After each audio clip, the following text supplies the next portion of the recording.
Irei começar falando de uma igreja que o pastor não tinha o dom da visão, mas ele tinha o dom do discernimento de espírito. Ele conseguia sentir a presença dos demônios muito fácil. Uma bruxa possuída ou um crente possuído que entrasse nessa igreja, o pastor conseguia sentir através da presença demoníaca. Crentes endemoniados que diziam: "Eu sou homem de Deus e tenho dons do Espírito Santo." Esses crentes caíam possuídos dentro da igreja, e a gente que era bruxa sabia que entrar nessa igreja era um perigo. Qualquer bruxa que se disfarçasse de crente com vestidos longos poderia enganar pela aparência, mas através da presença espiritual, não podia enganar a ele. E as bruxas sempre andavam com legiões de demônios aos seus lados. O plano era a gente entrar na igreja, e os demônios auxiliares ficarem fora e não entrarem, para que o pastor não sentisse a presença deles em nós, e os demônios que estavam em nossos corpos tinham que sair, para que o pastor não sentisse a presença deles em nós, e foi o que aconteceu. Todos os demônios ficaram fora da igreja observando o que iria acontecer. Quando entramos ali, vestidas de crentes com vestidos longos e sem nenhuma vaidade, o pastor olhou para a gente e sentiu algo maligno em nós, mesmo sem os demônios dentro do nosso corpo. A gente era tão maligna que ele sentiu a presença diabólica. O mundo do ocultismo é assim. Quanto mais se aprofunda na feitiçaria, mais os adeptos de Satanás ficam parecidos com o seu mestre, tornando a sua imagem e semelhança. Tem bruxas e bruxos que se dedicam tanto no ocultismo que se tornam um demônio. E aquele pastor chamou uma das bruxas, e ao impor sua mão sobre a cabeça dela, a bruxa caiu para trás. E eu e as outras bruxas apontamos as nossas mãos em direção ao pastor, e pelo meu dom da minha visão, eu vi bolas de magias parecendo fogos vermelhos iguais a do inferno, e de nossas mãos saíram tantas bolas de fogo vermelhas em direção ao pastor, e batiam em seu corpo, mesmo ele sentindo os impactos, porque dava para perceber ele jogando o ombro para trás e dava um passo para trás, mas não caía, e aquelas bolas batiam nele e caíam ao chão, sem a ajuda dos demônios que estavam lá fora. A gente usava os nossos dons e todas as nossas armas de ataques. Uma bruxa sem os dons precisaria estar possuída por um demônio para fazer alguma coisa, porque tem bruxas que ainda não receberam os poderes, e na hora de atacar, ela precisa de um demônio auxiliar que irá fazer esse trabalho. Eu mesma conheci uma bruxa iniciante que não tinha dom. Para ela adivinhar ou revelar, tinha que ter um demônio no ouvido dela falando. Quando ela tinha que atacar uma igreja sem poderes, o seu demônio auxiliar era o que fazia o papel dela. Ele lançava os dardos. Quando ela tinha que lançar uma magia em alguém sem poderes, era o seu demônio auxiliar que lançava magia por ela na pessoa. E quando ela tinha que entrar na igreja para enganar com profecias, ela não tinha dom, e o demônio tinha que possuir o seu corpo para ela profetizar. Essa mulher ficou assim por alguns anos, dependendo de um demônio auxiliar. Voltando a falar do combate que tivemos com o pastor do discernimento, quando vimos uma de nossas companheiras caída ao chão, lançamos magias que não tiveram efeitos. Volto a dizer que esses confrontos foram na década de 80 e no começo da década de 90, quando as igrejas eram mais fortes. A bruxa que caiu através da imposição de mãos do pastor não estava possuída. O demônio do corpo dela tinha saído para não ser descoberto. A bruxa caiu ao chão não porque estava possuída, mas por causa da sua natureza que era maligna. Os demônios, quando habitam no corpo de uma bruxa, satanista ou feiticeira, eles marcam as almas e os espíritos dessas pessoas. É como um morador de uma casa que pinta ela por dentro, prega os pregos na parede para pendurar quadros ou faz aquela reforma no interior da casa. Assim são os demônios. Eles fazem uma reforma dentro das almas de quem pratica a bruxaria. Eles fazem uma operação no interior dessas pessoas, e quando os demônios saem dos corpos de quem pratica bruxaria, dentro de seus corpos fica uma marca do mal. Isso se chama demarcação de território, para dizer, embora eles saiam dessas casas por alguns instantes, a casa pertence a eles, e deixam uma cicatriz maligna dentro das pessoas que trabalham no ocultismo. e mesmo a gente sem os demônios dentro dos nossos corpos, o pastor percebeu uma presença maligna através da marca satânica que estava em nossas almas, e quando a gente caía, não havia nenhuma manifestação demoníaca. A gente caía porque a marca do mal que estava dentro da nossa alma recebia o impacto das palavras do pastor, e quando a luz se choca com as marcas das trevas que está nas almas das bruxas, vocês já sabem o resultado, e foi o que aconteceu. O pastor, ao apontar o dedo para a gente que estava atrás, enquanto a nossa parceira estava na frente do altar caída, a gente ficou muito tonta e caímos, mas as obreiras não deixaram a gente se machucar e nos seguraram e nos deitaram no chão, e a legião de demônios que estavam do lado de fora, quando perceberam que a gente havia perdido a batalha, lançaram milhões de dardos para dentro da igreja. Eu, mesma caída, percebi através da visão espiritual o que acontecia no mundo invisível, e o pastor pediu para a igreja orar, e as palavras da oração se transformaram em bolas de fogo que acertaram os demônios que estavam lá fora, e nesse dia os demônios recuaram e foram embora. Segundo o pastor dessa igreja, aquela foi a batalha mais travada da vida dele. A igreja era forte, mas alguns que ainda eram fracos se desviaram. O pastor disse que alguns que não gostavam de orar ficaram enfermos, e uma irmã faleceu. Os mais firmes saíram dessa peleja sem nenhum dardo, e outros ficaram mais fortes porque não aconteceu nada com eles, e venceram na batalha ficando mais experientes e maduros na fé. Irei falar sobre a revelação do fogo espiritual. O fogo normal queima nossa carne, porque esse tipo de fogo criado pelo homem é próprio para queimar a matéria, assar a carne ou fritar. É o fogo que é produzido pelo gás, isqueiro, querosene e fósforo. É o fogo terreno ou fogo humano. O fogo espiritual é diferente. Ele não queima a carne, mas atinge a alma e o espírito. Por isso que quando um pastor confronta uma pessoa endemoniada, quem sofre as queimaduras são os demônios, não as pessoas que são possuídas. Fogo material queima a matéria, que é o mesmo fogo da terra que queima uma pessoa que é formada da terra. Fogo espiritual não queima a matéria. A pessoa sente apenas um calor, porque esse fogo espiritual vai direto para o espírito humano. O fogo espiritual atinge os espíritos malignos e também o da pessoa. Já o fogo físico atinge o que é físico e toda a matéria, tudo que se toca e pode ver. O fogo da terra queima. O fogo espiritual já não pode queimar aquilo que se toca e vê, mas pode queimar um invisível que não se pode tocar. Uma pessoa que não tem demônio, ao receber o fogo espiritual, não irá sofrer. Uma pessoa que está com um demônio em seu corpo, ao receber o impacto, nada irá acontecer com ela, mas o demônio será atingido por ser um espírito. Uma pessoa possuída, quando recebe o impacto do poder de Deus, começa a gritar. Ali não é ela, é o demônio que está sentindo a dor, e usa a garganta da pessoa para gritar. O fogo físico causado por substâncias inflamáveis fará a gente gritar e sofrer de dor se cair em nossa pele. E desse mesmo jeito é o fogo espiritual quando acerta um demônio. O fogo espiritual queima o que é espiritual,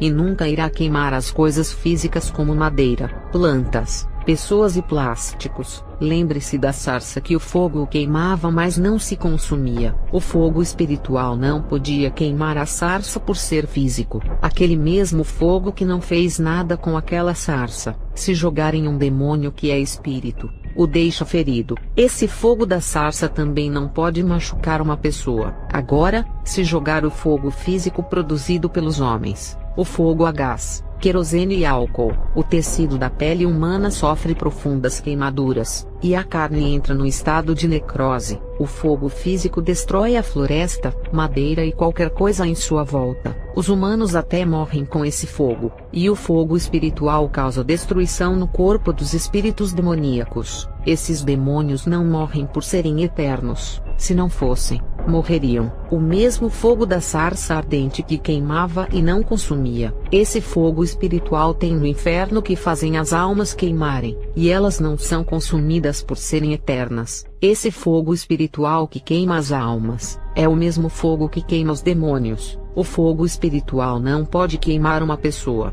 mas quando ela cai no inferno, o fogo espiritual queimará ela inteira. Antes o fogo não podia causar danos à sua carne, Mas quando o corpo morre e a alma da pessoa passa a viver a eternidade, o fogo espiritual passa a queimar a pessoa, porque agora ela não é mais carne, e se tornou um espírito igual aos demônios, e agora as pessoas começam a sentir dores causadas pelo fogo espiritual igual aos demônios sentem. Existem 4 tipos de fogo espiritual no mundo sobrenatural: o fogo natural, que é aquele que a gente usa para cozinhar; o fogo espiritual, que é o de Deus; o fogo do diabo, que na bruxaria chamamos de magia de fogo; o fogo do lago de fogo; o fogo espiritual que atinge o espírito da pessoa. Ele age de diversas formas. Esse fogo espiritual, quando é lançado nos demônios, queima eles. Irei explicar o porquê eles sentem tanta dor. As substâncias estruturais dos demônios. Eu falo da cabeça aos pés de seus corpos espirituais. São trevas. Eles são revestidos de maldades em suas almas,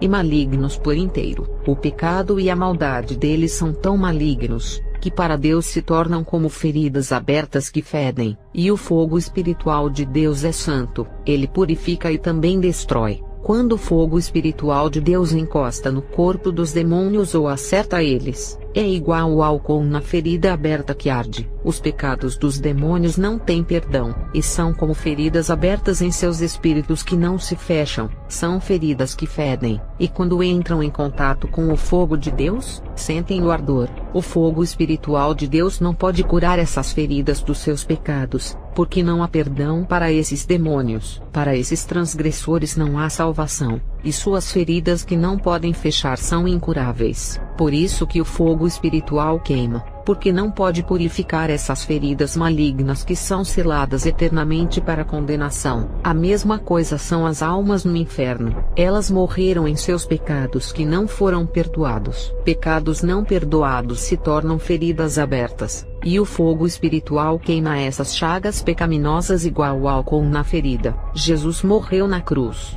e pelas suas pisaduras fomos sarados. A ferida do pecado foi curada e fechada para não sentirmos as dores do sofrimento. As bruxas, mesmo sem ter demônios em seus corpos, são marcadas espiritualmente em suas almas pelos demônios. Essas marcas malignas delas são feridas abertas. Ao receberem o impacto do fogo espiritual de Deus, causa uma dor terrível. Eu senti essa queimadura não na carne, mas na alma. A chama queimou a imundícia dentro de mim. Uma pequena chama espiritual faz uma bruxa sentir muita dor. E imagine as dores que as almas sentem no inferno dentro desse fogo espiritual, com as chamas que cobrem os seus corpos espirituais por inteiro. Eu sei o que um demônio sente ao receber o impacto do fogo espiritual. Eu já senti isso. Esse mesmo fogo espiritual destrói as almas no inferno, queima os demônios, feiticeiras, bruxas, satanistas e todos que praticam o ocultismo. O fogo causa destruição. Segundo o livro de Deuteronômio 4 versículo 24, o fogo causa maldição e é vingativo.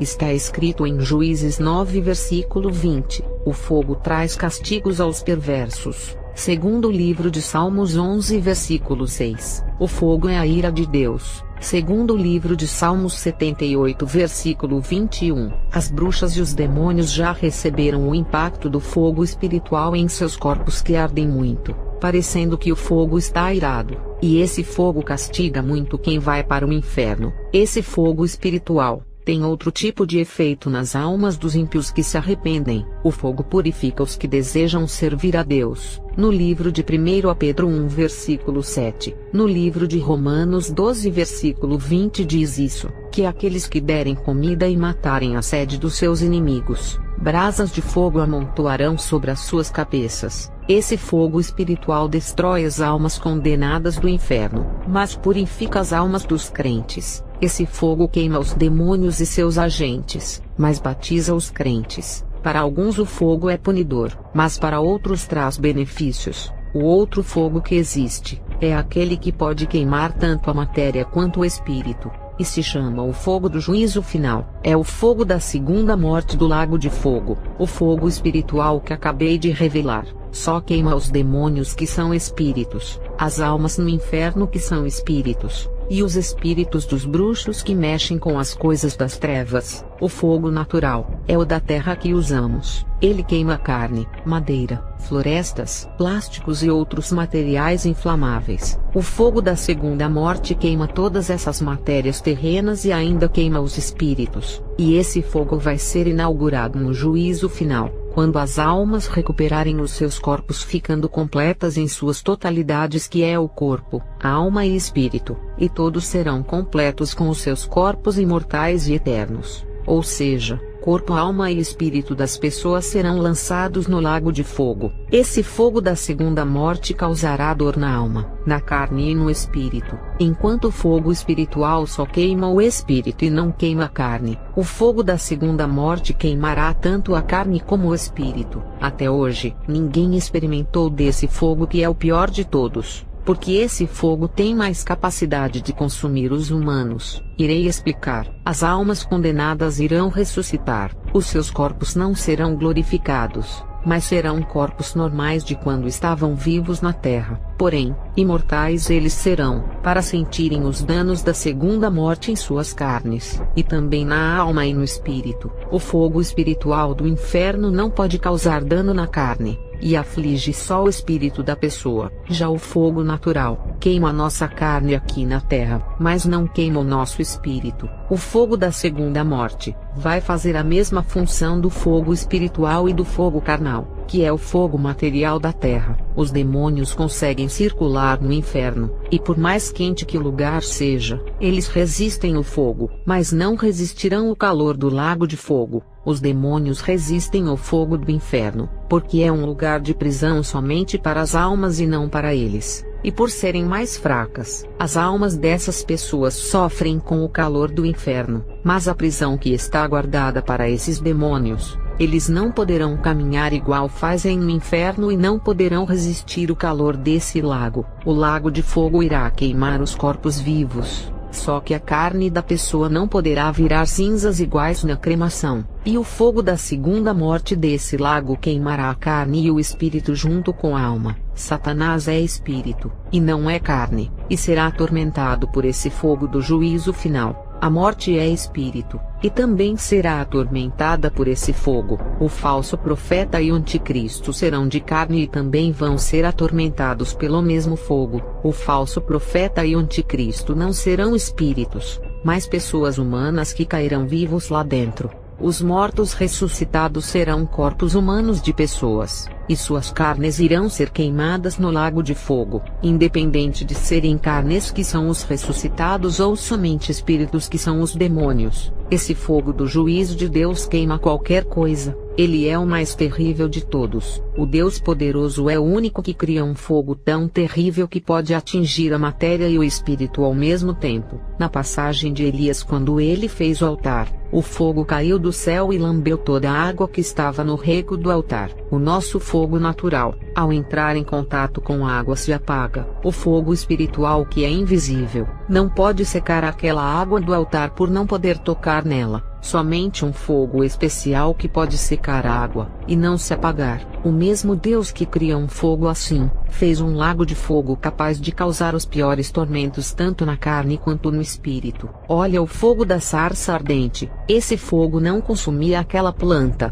Qualquer fogo natural fazia aquela planta virar carvão. O fogo das magias que as bruxas conseguem é espiritual. Esse fogo é uma imitação do fogo espiritual de Deus. Os demônios lançam dardos de fogo nas pessoas para encherem as suas almas de paixões e desejos. Alguns crentes que não estão revestidos, ao receberem esses dardos, começam a sentir desejos de picar, ou paixão para praticarem as coisas do mundo. Uma mulher, ao receber esse dardo do fogo, pode se apaixonar por um homem, e a mesma coisa é o homem que pode sentir desejos ardentes por uma mulher. Esses dardos são tão malignos que um homem pode desejar uma mulher casada e querer roubá-la do seu esposo, e muitas traições acontecem dentro do casamento, quando os demônios lançam esses dardos do fogo da paixão e desejos. Teve uma mulher que, ao receber esses dardos de um demônio, começou a sentir ciúmes do seu marido sem ele dar motivos, Ele então começou a alugar fitas de filmes pornográficos e fazia coleção de revistas pornográficas. Isso foi na década de 90.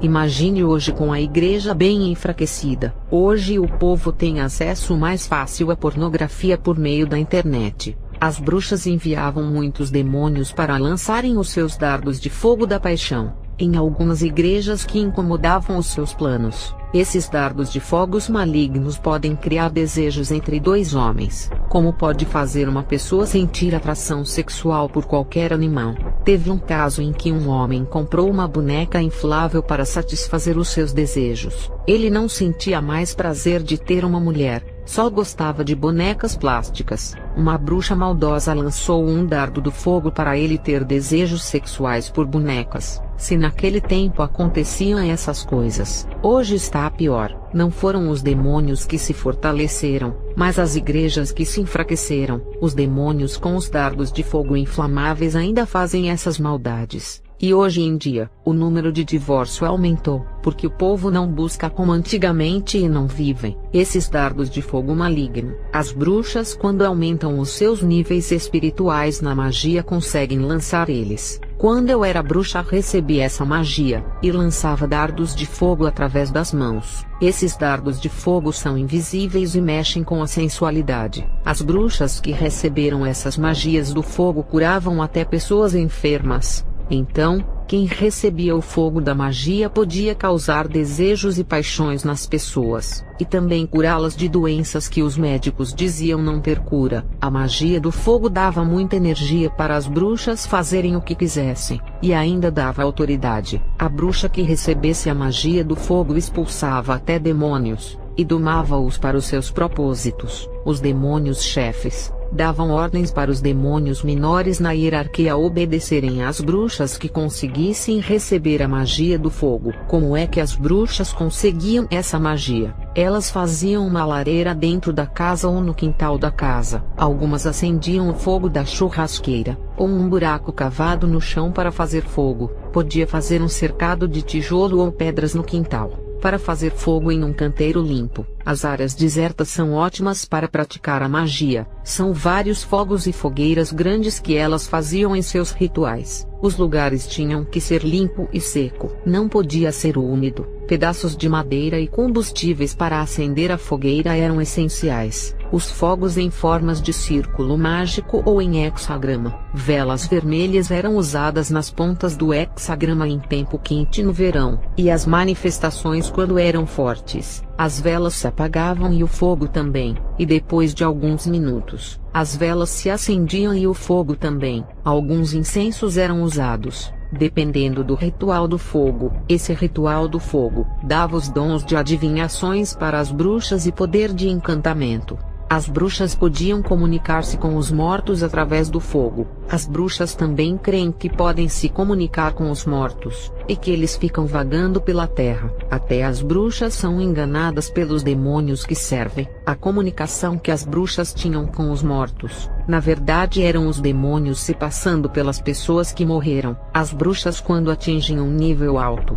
elas conseguem manipular o nosso fogo natural. Teve um dia que a líder das bruxas preparou um altar. As bruxas queriam pegar o fósforo e o querosene para acenderem aquelas madeiras. A nossa mestra disse que não precisava, e que um espírito maligno iria acender o altar sem precisar de fósforo e combustível. Quando ela fez as suas orações, o altar acendeu sozinho. Eu vi um fogo invisível cair do céu e queimar aquele altar, e quando olhei para cima, eu vi um demônio gigante que recebia aquele ritual e lançava fogo naquele altar. Esse demônio flutuava nas nuvens, e lançou o mesmo fogo da magia. Esse fogo era invisível, mas se materializou no mesmo fogo material que usamos para cozinhar alimentos. As bruxas recebem esse fogo invisível da magia quando são batizadas pelos demônios. É esse fogo estranho que os demônios usam dentro das igrejas para enganarem os crentes. A procedência desse fogo é da magia. Eu já vi um demônio se aproximar com o fogo da magia perto de um crente, e ele sentir o calor pensando ser o Espírito Santo,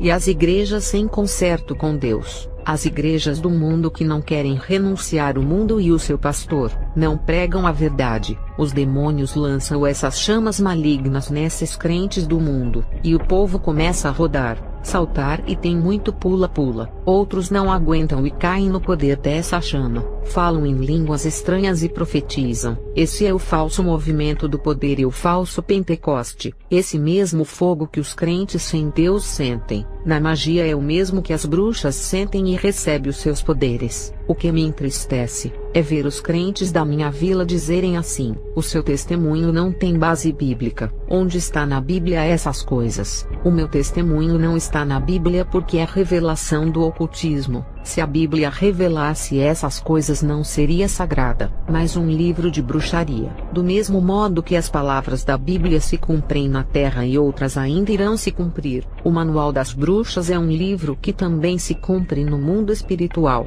trazendo o invisível para o mundo natural, e fazendo o espiritual se materializar. As coisas sobrenaturais escritas em qualquer livro de feitiçaria, se cumprem no mundo espiritual igual à Bíblia. Deus vela pela sua palavra para cumprir, e Satanás vela pela sua palavra nos livros de rituais para cumprir. Ele imita a Deus, e se considera ser um Deus. Então, vocês crentes críticos não venham com essas perguntas que o meu testemunho é heresia. O meu testemunho é de uma ex-bruxa, e está baseado nos livros de feitiçaria. O crente que pratica a Bíblia e ora muito, ele entra no mundo espiritual e tem experiências com Deus. A bruxa, quando pratica os seus livros, também entra no mundo espiritual e tem as suas experiências com os espíritos do mal. Todo o meu testemunho foi baseado nas experiências que tive quando era uma bruxa, e aqui eu revelo como é o mundo espiritual, e as estratégias malignas de destruição do povo de Deus. Os crentes que têm inteligência espiritual,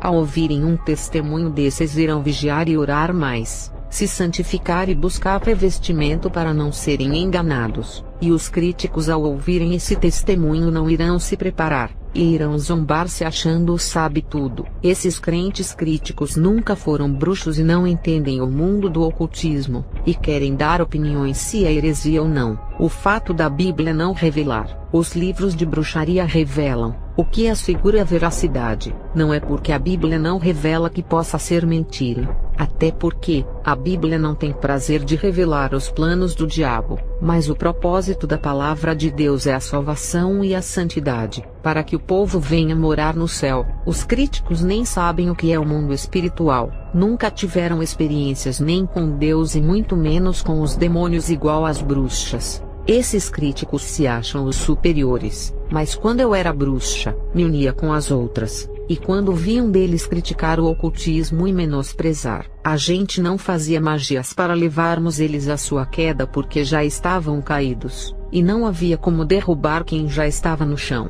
O que a gente fazia com esses críticos era lançar dardos da morte, da depressão e também da loucura. Em 20 anos de bruxa, eu vi muitos crentes morrerem de câncer, parada cardíaca, derrame cerebral, parada respiratória, depressão e espíritos da loucura. E quem eram esses crentes? Eram os críticos que, ao invés de usarem as suas línguas para orar, ficavam criticando, em vez de usarem os seus conhecimentos para ganharem almas, se envolviam em debates para ver quem era o melhor. Esses críticos que as bruxas mataram na magia, os fizeram sucumbir diante de seus poderes malignos. Se esses críticos usassem o tempo deles em orar e ganhar almas, não teriam morrido. Eles desperdiçaram os seus tempos com o que é inútil e não salva ninguém. As bruxas mandaram muitos deles para o inferno por falarem demais e duvidarem das suas magias. Nem as bruxas e nem outra religião do ocultismo, os seus membros não falam demais por conhecerem que o mundo espiritual é terrível, e não são iguais aos críticos que desafiam as forças das trevas sem terem unções. A maçonaria é um exemplo de permanecerem calados e prudentes sem falarem mal dos crentes. Em Lucas 16 versículo 8, Jesus diz que os filhos das trevas são mais prudentes do que os filhos da luz. Os críticos falam mal até dos que têm experiências com Deus, e o Senhor revela as coisas sobrenaturais para os seus filhos humildes. Os críticos não aceitam, porque nunca irão ter esse privilégio por serem soberbos. Esses homens sempre irão falar mal por se acharem muito sábios, mas não entendem nada do mundo espiritual. Judas 1 versículo 10. Estes, porém, dizem mal do que não sabem, e naquilo que naturalmente conhecem, como animais irracionais se corrompem. Se os críticos fossem sábios, eles teriam discernimentos para saberem que os demônios usam as suas línguas. Eu sei, porque fui uma bruxa que trabalhei com os demônios da crítica, que são os mesmos que causam rebelião contra os servos de Deus, e colocam os membros contra a sua liderança. Esses demônios colocam rebeldia no coração dos crentes críticos para não aceitarem uma revelação de Deus, ou uma verdade no mundo espiritual, e eles não aceitam, mesmo sem entenderem o mundo espiritual por serem rebeldes. Eles pensam em serem os donos da razão, e são insubmissos às suas lideranças por julgarem os seus líderes como imperfeitos. Os críticos vivem achando erros nos outros, e fazem uma análise crítica do que as pessoas falam, pregam e vivem. Eles falam mal de experiências espirituais, revelações e de outras coisas. Eles são os homens que vão analisar as coisas, sempre na intenção de achar defeito em algo. Os fariseus vigiavam a Jesus, procurando achar erros para poderem o acusarem de transgressor da lei. Os críticos não analisam uma experiência de um servo de Deus para extraírem alguma coisa boa. Eles são como caçadores de erros nas pessoas. Se a pessoa pregar e não tiver oratória, eles falam mal. Se a pessoa não tem escolaridade e fala errado no púlpito, os críticos iriam falar que a pessoa não serve para ser pregador por não saber falar direito. Os críticos querem saber até mais que o próprio Deus, por julgarem aquilo que Jesus revela aos seus filhos. Irei falar alguns versículos aqui, para que a igreja venha vigiar contra os críticos da obra de Deus, e não aprendam esse jugo do inferno. 1 Coríntios 13 versículo 9. Porquanto em parte conhecemos, e em parte profetizamos. Essa palavra é uma tapa na cara de todos que pensam em conhecer tudo do mundo espiritual. Os críticos querem refutar as coisas espirituais usando as teologias dos homens, e aqueles que são arrebatados. E Deus revela 2% das coisas do céu e 3% do inferno. E esses que visitaram esses lugares se exaltam pensando que sabem tudo, e Deus nem revelou nem 6% do mundo espiritual para esses.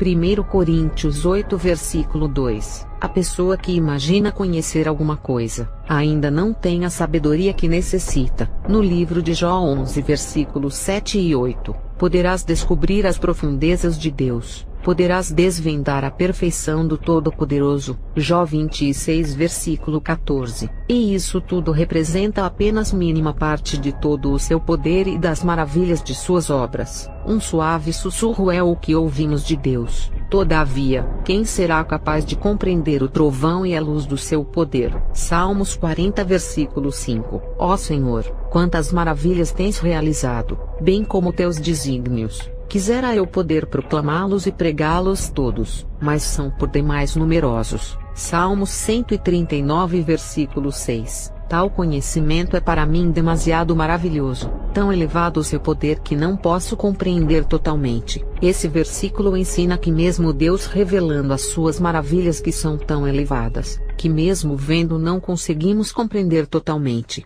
Daniel não compreendia as suas visões, e Deus revelou algumas e selou as outras. E com João na ilha de Pátimos, o seu mestre Jesus revelou coisas que a sua mente humana não podia entender. Qualquer pessoa hoje que tem experiências no mundo espiritual, se Deus não revelar aquilo que os olhos estão vendo, não irão entender nada. Se para quem tem essas experiências só conseguem entender por parte, e aqueles que nunca tiveram experiências, e acham que podem discernir as experiências dos outros usando as suas mentes carnais ou conhecimentos de teologias, para esses são enigmas. Romanos 11 versículo 34. Pois quem conheceu a mente do Senhor, quem se tornou seu conselheiro. Mateus 11 versículo 27. Todas as coisas que foram entregues por meu Pai, ninguém conhece o Filho senão o Pai, e ninguém conhece o Pai a não ser o Filho, e aquele a quem o Filho desejar revelar. Se Jesus desejar revelar os seus desígnios às pessoas mais humildes,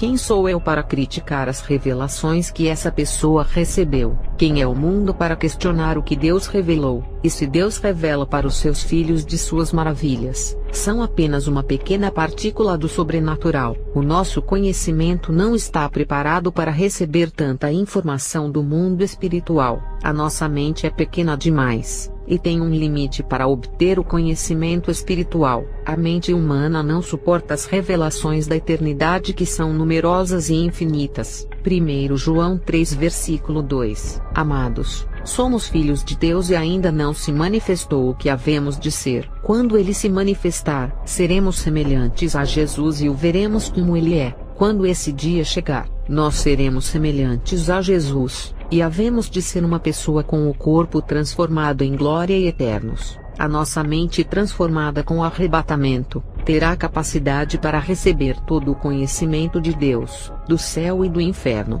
e teremos uma mente larga para receber todo o conhecimento sem esquecer. 1 Coríntios 13 versículo 12. Porque agora vemos por espelho em enigma, mas então veremos face a face. Agora conheço em parte, mas então conhecerei como também sou conhecido. Não só a Jesus conheceremos perfeitamente como ele é, mas todos os desígnios espirituais que estavam ocultos aos nossos olhos, e todos os mistérios do mundo espiritual que ainda não chegaram ao saber dos cristãos. As nossas pequenas revelações do mundo espiritual do céu e do inferno, é como um grão de areia por aquilo que ainda será revelado aos santos nas bodas do Cordeiro. 1 Coríntios 2 versículo 9. Mas como está escrito, as coisas que o olho não viu, e o ouvido não ouviu, e não subiram ao coração do homem, são as que Deus preparou para os que o amam. Isso é além da premiação. A cortina do mundo espiritual será aberta, e muitos segredos encobertos a toda a carne serão revelados. Irei finalizar esse vídeo, e darei continuidade em outro vídeo que fala a origem da crítica no mundo espiritual das trevas. Eu encerro essa parte da revelação, e darei continuidade no próximo vídeo.